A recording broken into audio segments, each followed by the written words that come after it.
पुरी का श्री जगन्नाथ मंदिर एक हिंदू मंदिर है जो भगवान श्री कृष्ण को समर्पित है। ओम जय जगन्नाथ प्रभु। ये भारत के उड़ीसा राज्य के तटवर्ती शहर पुरी में स्थित है। जगन्नाथ शब्द का अर्थ है जगत के स्वामी। इनकी नगरी ही जगन्नाथपुरी या पुरी कहलाती है। इस मंदिर को हिंदुओं के 4 धाम में से एक गिना जाता है।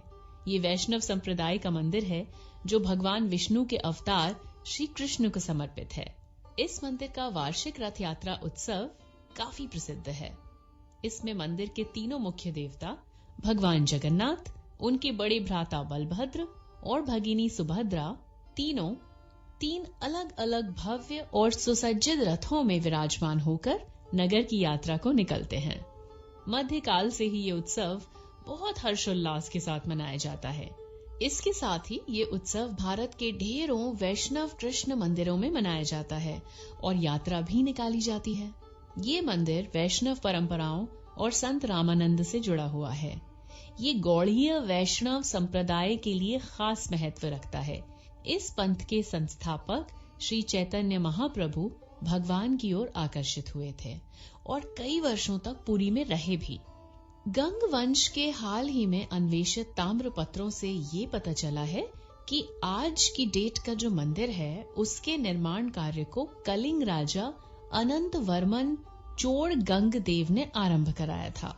मंदिर के जगमोहन और विमान भाग इनके शासन काल में बने थे। ओम जय जगन्नाथ प्रभु। मंदिर में जगन्नाथ अर्चना सन 1558 तक होती रही।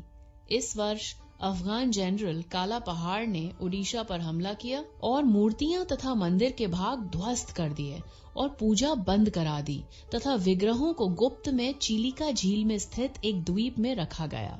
बाद में रामचंद्र देव के खुर्दा में स्वतंत्र राज्य स्थापित करने पर मंदिर और इसकी मूर्तियों की पुनर्स्थापना हुई।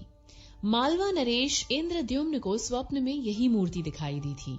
तब उसने कड़ी तपस्या की और तब भगवान विष्णु ने उसे बताया कि वो पुरी के समुद्र तट पर जाएं, उसे एक लकड़ी का लट्ठा मिलेगा, उसी लकड़ी से वो मूर्ति का निर्माण कराए। राजा ने ऐसा ही किया और उसे लकड़ी का लट्ठा मिल भी गया। उसके बाद विष्णु विश्वकर्मा बढ़ई कारीगर और मूर्तिकार के रूप में उसके सामने उपस्थित हुए, किंतु उन्होंने ये शर्त रखी कि वो 1 महीने में मूर्ति तैयार कर देंगे, लेकिन तब वो एक कमरे में बंद रहेंगे और राजा या कोई भी उस कमरे के अंदर नहीं आए। माह के अंतिम दिन जब कई दिनों तक कोई भी आवाज नहीं आई तो उत्सुकतावश राजा ने कमरे में झांका और वो वृद्ध कारीगर द्वार खोलकर बाहर आ गया और राजा से कहा कि मूर्तियां अभी अपूर्ण हैं, उनके हाथ अभी नहीं बने थे। राजा के अफसोस करने पर मूर्तिकार ने बताया कि ये सब दैववश हुआ है और ये मूर्तियां ऐसे ही स्थापित होकर पूजी जाएंगी। तब वहीं तीनों जगन्नाथ, बलभद्र और सुभद्रा की मूर्तियां मंदिर में स्थापित की गईं। ओम जय जगन्नाथ प्रभु। कुछ हिस्टोरियंस का विचार है कि इस मंदिर के स्थान पर पूर्व में एक बौद्ध स्तूप हुआ करता था। उस स्तूप में गौतम बुद्ध का एक दांत रखा था। बाद में इसे इसकी वर्तमान स्थिति कैंडी, श्रीलंका पहुंचा दिया गया। इस काल में बौद्ध धर्म को वैष्णव संप्रदाय ने आत्मसात कर लिया था और तभी जगन्नाथ अर्चना ने लोकप्रियता पाई। ये 10वीं शताब्दी के लगभग हुआ जब उड़ीसा में सोमवंशी राज्य चल रहा था। महाराजा रंजीत सिंह, महान सिख सम्राट, ने इस मंदिर को प्रचुर मात्रा में स्वर्ण दान दिया था, जो कि उनके द्वारा स्वर्ण मंदिर अमृतसर को दिए गए स्वर्ण से कहीं ज्यादा था। उन्होंने अपने अंतिम दिनों में ये वसीयत भी की थी कि विश्व प्रसिद्ध कोहिनूर हीरा, जो विश्व में अब तक सबसे मूल्यवान और सबसे बड़ा हीरा है, इस मंदिर को दान कर दिया जाए। लेकिन ये संभव ना हो सका क्योंकि उस समय तक ब्रिटिश ने पंजाब पर अपना अधिकार करके उनकी सभी शाही संपत्ति जब्त कर ली थी, वरना कोहिनूर हीरा भगवान जगन्नाथ के मुकुट की शान होता। मंदिर का वृहद क्षेत्र 400,000 वर्ग फुट में फैला है और 4 दीवारी से घिरा है। कलिंग शैली के मंदिर स्थापत्य कला और शिल्प के आश्चर्यजनक प्रयोग से परिपूर्ण ये मंदिर भारत के भव्यतम स्मारक स्थलों में से एक है। मुख्य मंदिर वक्र रेखीय आकार का है, जिसके शिखर पर विष्णु जी का श्री सुदर्शन चक्र मंडित है।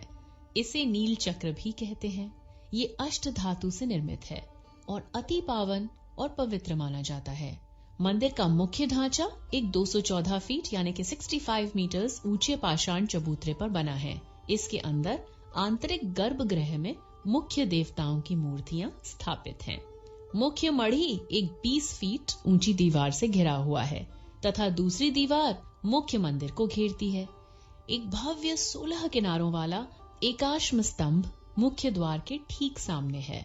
इसका द्वार 2 सिंहों द्वारा रक्षित है।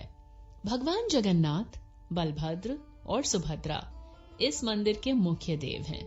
इनकी मूर्तियां एक रत्न मंडित पाषाण चबूतरे पर गर्भगृह में स्थापित है। इतिहास के मुताबिक इन मूर्तियों की अर्चना मंदिर निर्माण से कहीं पहले से की जाती है। संभव है कि ये प्राचीन जनजातियों द्वारा भी पूजित रही हों। यहाँ विस्तृत दैनिक पूजा अर्चनाएं होती हैं।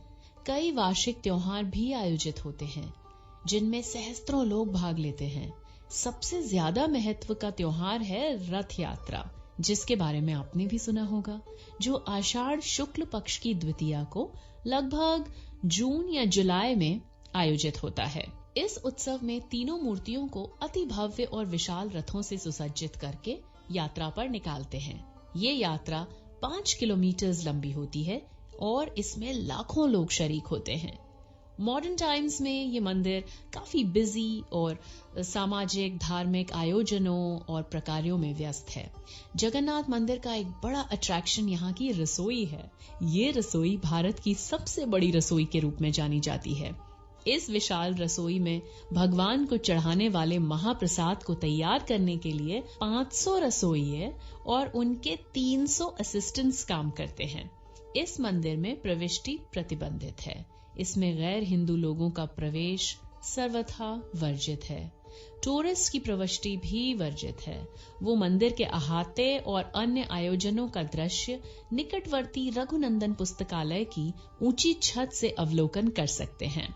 इसके कई प्रमाण हैं कि ये प्रतिबंध कई विदेशियों द्वारा मंदिर और निकटवर्ती क्षेत्रों में घुसपैठ और हमलों के कारण लगाए गए हैं। बौद्ध एवं जैन लोग मंदिर प्रांगण में आ सकते हैं, बशर्ते कि वे अपने भारतीय वंशावली का मूल प्रमाण दे पाएं। मंदिर ने धीरे धीरे गैर भारतीय मूल के लेकिन हिंदू लोगों का प्रवेश क्षेत्र में स्वीकार करना शुरू कर दिया है। और इसी के साथ श्री जगन्नाथ मंदिर की पूरी कहानी संपन्न हुई।